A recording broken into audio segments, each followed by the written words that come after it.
Christie, and we're going to have at least a showing of a march around the Capitol grounds area. So we'll be back.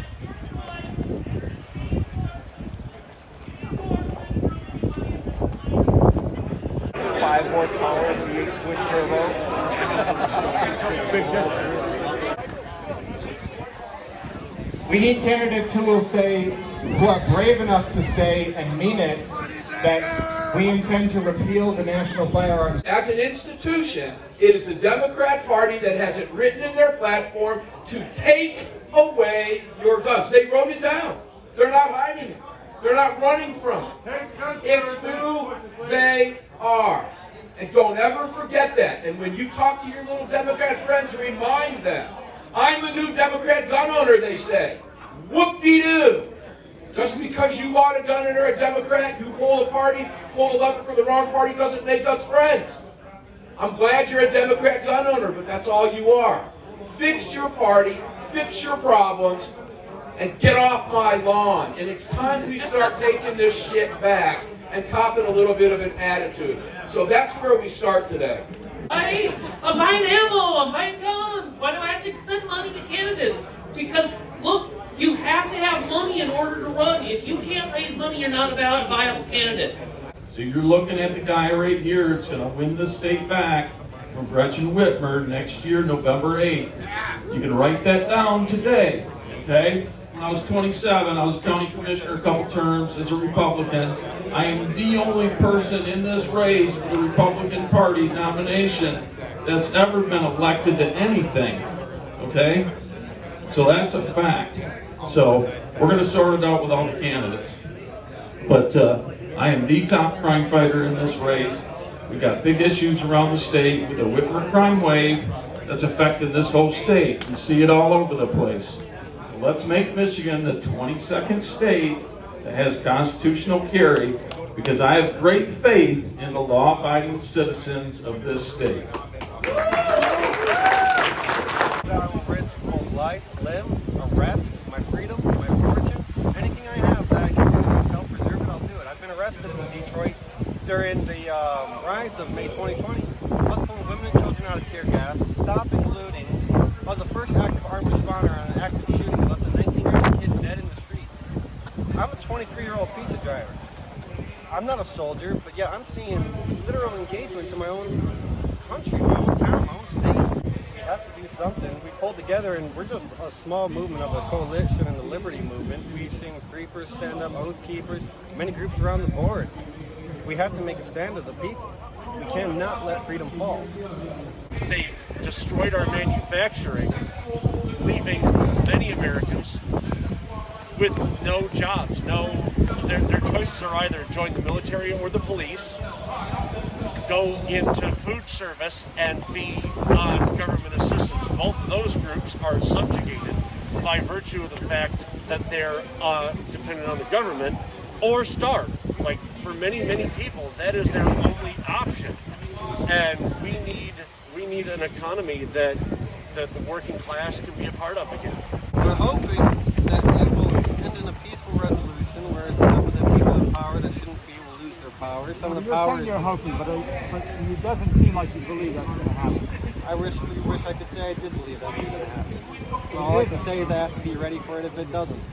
And if we don't train to prepare for if it doesn't, then we're not going to be ready when it doesn't.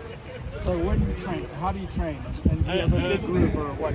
I don't need to know specifics, I just want to know how it works. Yeah, I mean, we have places that we train. We do dry fire training. We do first aid and, combat tourniquet training, that sort of thing. We do a little bit of live fire training, but... Basic small squad drills sometimes. Most of our things are coordinated into cells more than like a giant meetup where you'll see a big, large group of people. No, it's usually just like nearly the size of like fire team bases. And you said you were doxed? I've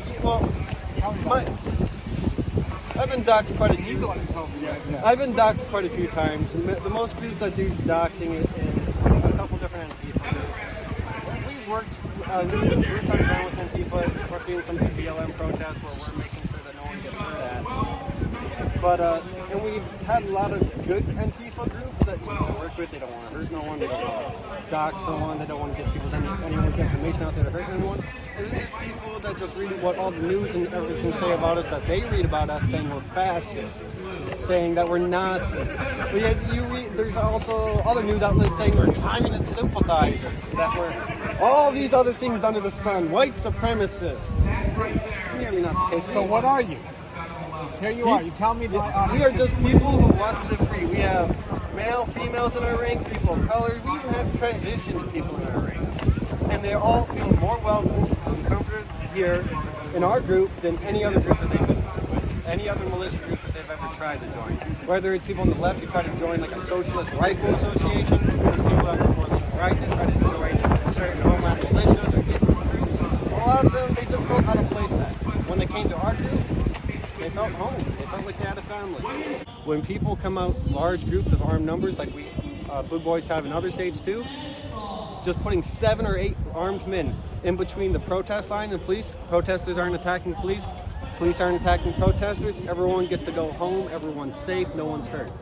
That's one of our main priorities, is making sure that everyone can exercise their rights without threat of any incursion, whether that does be from the police, whether that does come from counter-protesters or so forth. We've had to stand in between Proud Boys and Antifa on numerous occasions.